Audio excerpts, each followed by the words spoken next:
peux même pas imaginer ce qui t'attend. Dune partie 2, je vais pas vous mentir, il faisait partie de mes plus grosses attentes de l'année. En même temps, c'est pas comme si j'en avais des grosses pour cette année 2024. La première partie, sortie en 2021, dont j'ai déjà donné mon avis, mais je vais le rappeler rapidement, je l'avais trouvée excellente. Avec des trop grosses longueurs, ça je suis d'accord, beaucoup trop visible, et il y a pas mal de moments où je regardais ma montre en me disant c'est quand que le film avance. Mais en dehors de ça, l'univers était prenant, les effets spéciaux aussi, la mise en scène était travaillée. J'arrivais à pénétrer dans l'univers de Dune avec ce premier film de Denis Villeneuve. Ah, et non, j'ai pas lu le bouquin, donc je ne comparerai pas avec le livre. Faut vraiment que je rattrape mes lectures là. Avant, je sais qu'on a eu la version de David Lynch que j'ai découvert aussi, et je ne la trouve pas si grandiose par rapport à certains. C'est pas mauvais, mais en vrai, je crois que ce qui me bloque le plus avec la version de David Lynch, c'est le rythme. Même si ça passe mieux que la première partie de Denis Villeneuve, je trouve que la première partie du film de David Lynch, j'ai un peu de mal parce que ça va trop lentement. Et la deuxième partie, c'est rushé. Il y a plein de transitions, il y a plein de voix off pour expliquer ce que Paul devient. Et alors le traitement de Chani, non,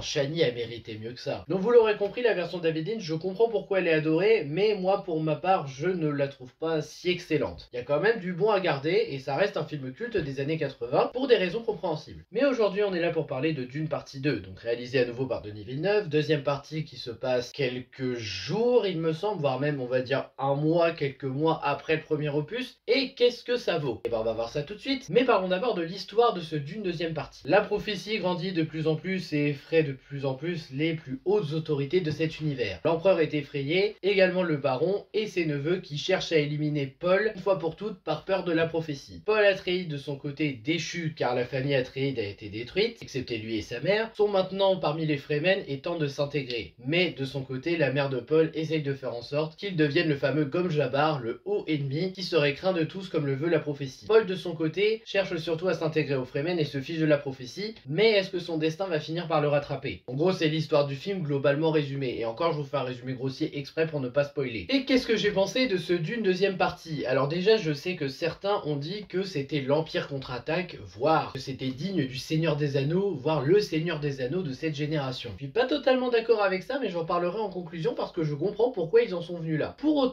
est-ce que le film est excellent? Pour moi, oui. J'avais encore une fois adoré la première partie parce que j'étais vraiment rentré dans l'univers. Bon, c'est vrai qu'il y a des scènes qui traînaient trop et que j'ai regardé ma montre plusieurs fois, mais pour la partie 2, je n'ai pas eu ça. J'ai réussi vraiment à m'investir, à être dedans, à ne pas m'arrêter. J'ai regardé l'écran du début à la fin. La suspension d'incrédulité est encore meilleure ici. Le temps, tu ne le vois pas passer. Donc, oui, il y a du mieux par rapport au premier. Mais il y a aussi encore un petit peu de trucs critiquables par rapport au premier. Et je suis désolé, je vais commencer par ça. Il n'y en a pas beaucoup pour moi, mais il y en a quand même. Dans les défauts, je commencerai par parler d'une certaine scène qui est peut-être le seul point de développement que je critiquerai du film. C'est vraiment ça, c'est le moment où Paul doit choisir sa voie en fait. Qu'on lui dit tu es l'élu, tu dois faire ci, tu dois faire ça, et que lui il répond ok mais avant je dois parler à quelqu'un en particulier. Mais pour moi ça pose problème parce que ce quelqu'un en particulier n'a pas eu de scène avant ici. La dernière scène qu'il a eu avec lui c'est dans la partie 1 et ça s'était pas très bien fini pour lui. Encore une fois je ne spoilerai pas ici, je spoilerai en partie spoil.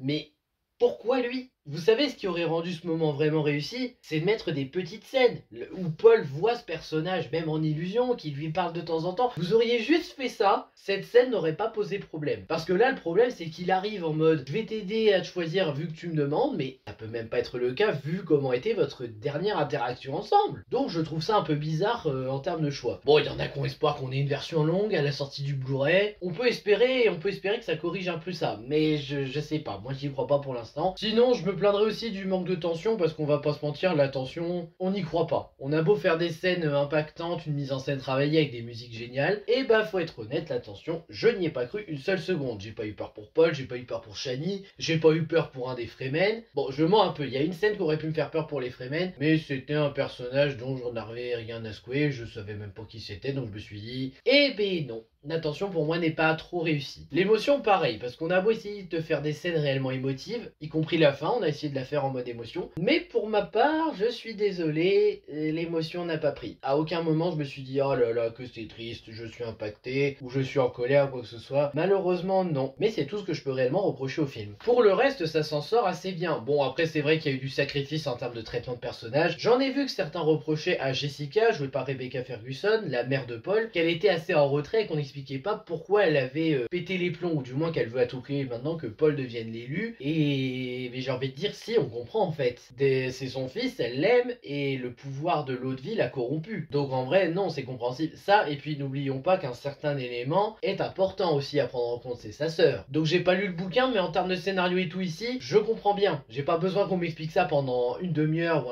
un quart d'heure. Le film n'a pas à tout vous expliquer. Des fois, c'est à vous de comprendre par la mise en scène, par la situation, par les musiques, et là ça marche. À part le point que j'ai cité en partie négative, je trouve qu'en termes de développement, même si Jessica est mise en retrait, je comprends pourquoi elle a pété les plombs. Ça, et puis bon, elle a déjà perdu son mari, je ne pense pas qu'elle veut revivre la même expérience avec son fils. Et vu que la sœur de Paul, qu'on voit très peu, elle est extrêmement puissante, je pense qu'on sait sous qui elle est influencée, Jessica. Sinon, après Paul, je vais par Timothée Chalamet, je vais pas me plaindre, hein, Paul Atreides ici a un bon traitement. Dû au fait surtout qu'il ne veut pas devenir l'élu parce qu'il sait les conséquences que ça aurait avec ses visions, en créant une guerre sainte. Mais pour autant, il essaye de prendre ses responsabilités, de vivre sa vie, et c'est un peu comme si le destin le rattrapait. Bon, après, c'est vrai que le destin, faut y croire ou pas, ça dépend des œuvres. Il veut aller de l'avant, il veut juste être un Fremen, vivre avec Chani parce qu'il l'aime, ça marche. Parce que lui ne veut vraiment pas devenir l'élu, c'est les autres qui le poussent à devenir l'élu. Bonne partie le pousse à devenir l'élu, entre le chef du village, joué par Javier Bardem, qui devient vraiment un fanatique pas possible de Paul en disant à chaque fois « Oh, il a fait ça, c'était écrit, vous avez vu, c'est vraiment lui. » Ouais, si tu veux, hein. La croyance, des fois, c'est peut-être la seule chose à laquelle on peut croire. En fait, la seule qui voit encore Paul comme Paul et non pas comme l'élu, c'est Chani jouée par Zendaya. Chani qui ici, merci, a un traitement de personnage adéquat. Elle est amoureuse de Paul petit à petit, leur relation se développe bien d'ailleurs au passage, et ça fait que,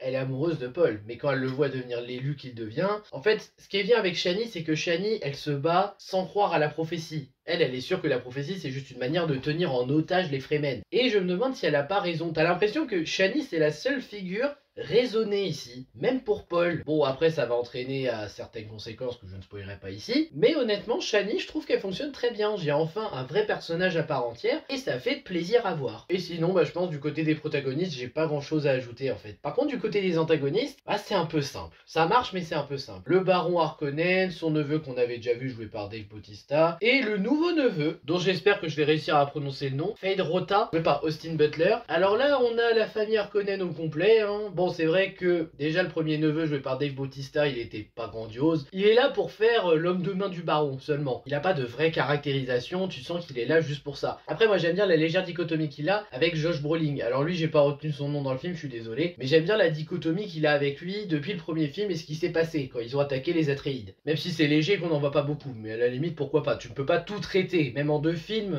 il y a des choses que tu es obligé de sacrifier quand tu fais une adaptation, donc je peux comprendre. Mais sinon, oui, le personnage en lui-même est un peu discret. Par contre, Feyd Rautha, lui, on le voit beaucoup plus. C'est le neveu le plus dangereux parce que c'est le psychopathe qui aime prendre son pied en affrontant des ennemis. Il a aucune honte de les affronter, de les tuer sans vergogne, il y prend du plaisir. J'ai envie de dire que là, on a gagné un point parce que là où le premier neveu, il était un peu discret et il est toujours ici, celui-là, il est beaucoup mieux. Plus imposant, meilleur ennemi et meilleure épreuve finale pour Paul aussi parce que quand tu vois la dichotomie entre les deux ont passé les épreuves des Bene Gesserit. Sauf que la différence majeure, c'est que là où Paul ne veut pas se laisser contrôler quoi qu'il arrive, Feyd Rautha, il est prêt à se laisser contrôler. C'est même pour ça que le baron veut à tout prix en faire le nouvel empereur de Dune. J'aime beaucoup cette légère différence parce que ça fait tout. Ça fait que l'un est vraiment un psychopathe prêt à tuer, à prendre son pied. L'autre, il veut juste vivre sa vie. Il veut pas être l'élu de la prophétie, être lié à l'épice ou quoi que ce soit. Il veut juste vivre sa vie, vivre parmi les Fremen. Et je trouve que ça apporte une bonne dichotomie entre les deux personnages. Bon, concernant l'empereur joué par Christopher Walken et sa fille jouée par Florence Pugh, j'ai pas grand chose à dire sur eux. L'empereur, c'est la figure d'autorité que tout le monde craint. Et là,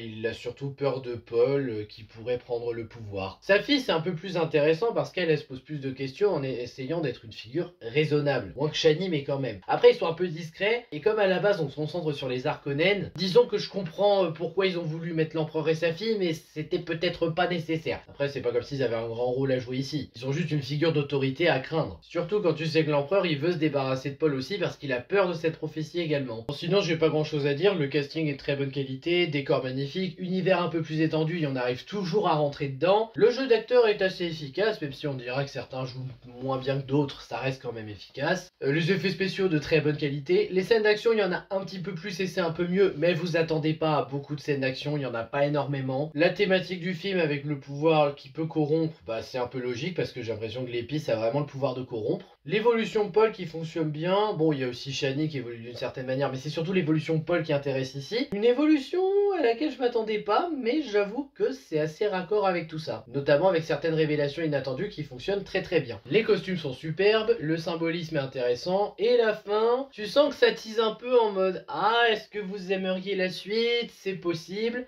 Je pense que ça dépendra des recettes de Dune partie 2, mais c'est bien parti pour faire de très bonnes recettes, donc on verra. Partie spoil, là je peux vous parler du fameux moment où Paul doute et parle à un certain personnage. Alors en fait, il faut savoir qu'il parle à Janice. Janice, c'est un ancien Fremen qu'il a affronté dans le premier opus, qu'il a vaincu. Et en fait, il a pris sa place parmi les Fremen. Alors on pourrait se dire que ça aurait pu être intéressant en termes de scène de voir qu'il parle à Janice, parce que Janice aurait pu être quelqu'un qui le guide aussi à devenir un Fremen. Et j'avoue, dans ces circonstances, ça aurait été bien d'avoir quelques scènes où tu le vois, même juste en illusion, que Janice lui parle, même dans les rêves. Pendant qu'il rêve, tu les vois entre eux se parler, ça fonctionnerait. Le problème, c'est qu'on n'a pas ça. On a juste Paul qui à un moment doute, demande à Janice ce qu'il doit faire, et Janice lui indique la voie un peu. Sa sœur, c'était plus logique, vu la puissance qu'elle a et l'influence qu'elle va avoir sur Paul, qu'elle a déjà sur sa mère. Même Chani. Janice, encore une fois, le problème, c'est que c'est peut-être pas un grand personnage, je ne sais pas. Mais là, dans ces circonstances, je ne comprends pas. Il a pris la place de Paul parmi les Fremen.